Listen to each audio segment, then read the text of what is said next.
Un homme se faufile sous la table de sa belle patronne, en voyant les talons hauts se balancer devant la table.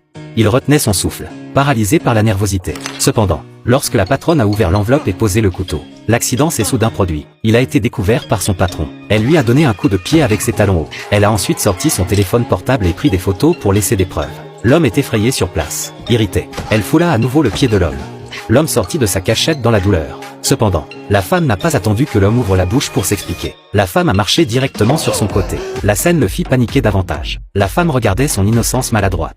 Décida de jouer avec lui. Après tout, elle est une bonne leader, comprend les besoins de ses subalternes. Elle a donc gardé cette position pour tester l'homme. Conscient de la gravité de la situation, l'homme s'est empressé de s'excuser auprès de son patron. Mais il était trop tard. Elle sort à nouveau son téléphone portable pour trouver un bon angle. Prit une scène d'homme paniqué.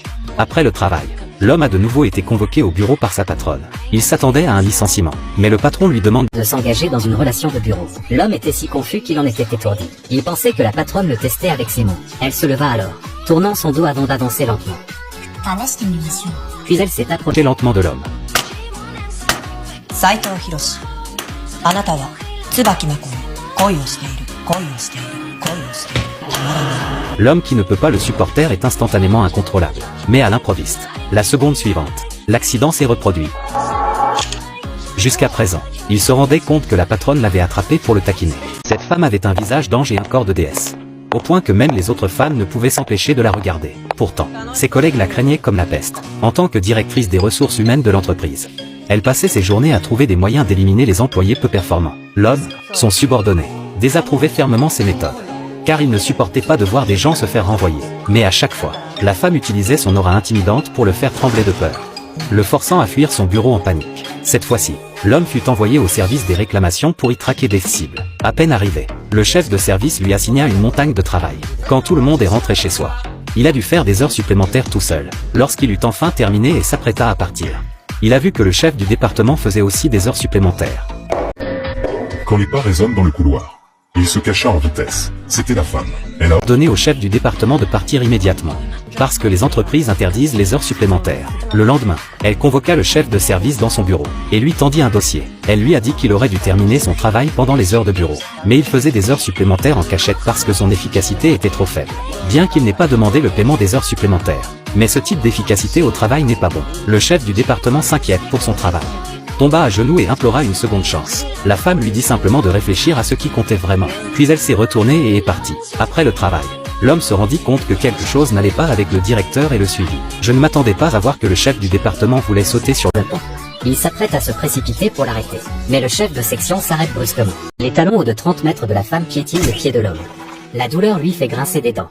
Mais il n'ose pas crier trop fort. Un collègue à côté le regarde avec curiosité, tandis que la femme s'éloigne comme si de rien n'était. Le collègue ne cesse de complimenter l'expression « mignonne » de l'homme. C'est alors que Xiao Mei entre soudainement. L'homme s'apprête à s'expliquer. Mais Xiao Mei, furieuse, tourne les talons et part. En fait, l'homme a été envoyé en stage au ministère des Affaires Générales par des femmes dirigeantes. La tâche principale du stage est de tomber amoureux de cette collègue et de découvrir qui est son petit ami. Pris de peur d'être mal compris par Xiao Mei, l'homme supplie la femme de le réaffecter. Mais elle refuse catégoriquement. S'il échoue dans cette mission, son stage sera considéré comme un échec. L'homme n'a pas eu d'autre choix que d'aller voir Xiaohua. Il a même pris l'initiative de l'inviter à manger des spaghettis. Xiaohua était ravie. Elle sortit son carnet pour vérifier son emploi du temps. Mais elle ne voulait pas que l'homme le voie, prétextant que c'est un secret de femme.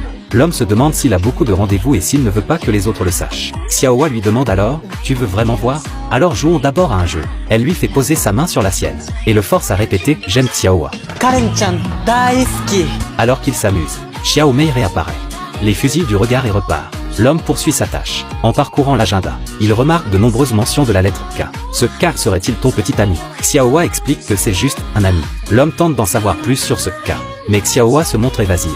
Pourtant, il est certain qu'il s'agit du véritable petit ami. La femme lui tend alors une liste du personnel, soulignant qu'aucun nom ne contient la lettre K. L'homme vérifie, effectivement, rien. Mais qui est donc ce mystérieux K? À ce moment-là, la sœur de l'homme l'appelle. Ta sœur s'appelle Xiao Qian, non? Pourquoi as-tu dit Qianzi? L'homme explique que Qian et Qian sont homophones. Il est donc d'usage de l'appeler pince. La femme a semblé penser à quelque chose. Le coin de sa bouche affichait un sourire de triomphe. Cet homme de 60 ans supplie qu'on ne le licencie pas. Mais la femme reste totalement insensible, alors qu'il lève un couteau pour s'en prendre à l'homme. La femme lance rapidement son crayon dans sa direction, puis utilise ses longues jambes de plus de 2 mètres pour donner un coup rapide au vieil homme. Ce dernier s'écroule au sol, inconscient. Il était le chef du service administratif de l'entreprise. La femme a découvert qu'il avait peut-être trahi des secrets de l'entreprise. Elle a donc demandé à l'homme de recueillir des preuves contre lui. Mais ce dernier refusait toujours. Ne cédant qu'après avoir été menacé par la femme à chaque fois. Le premier jour où l'homme a travaillé au département administratif.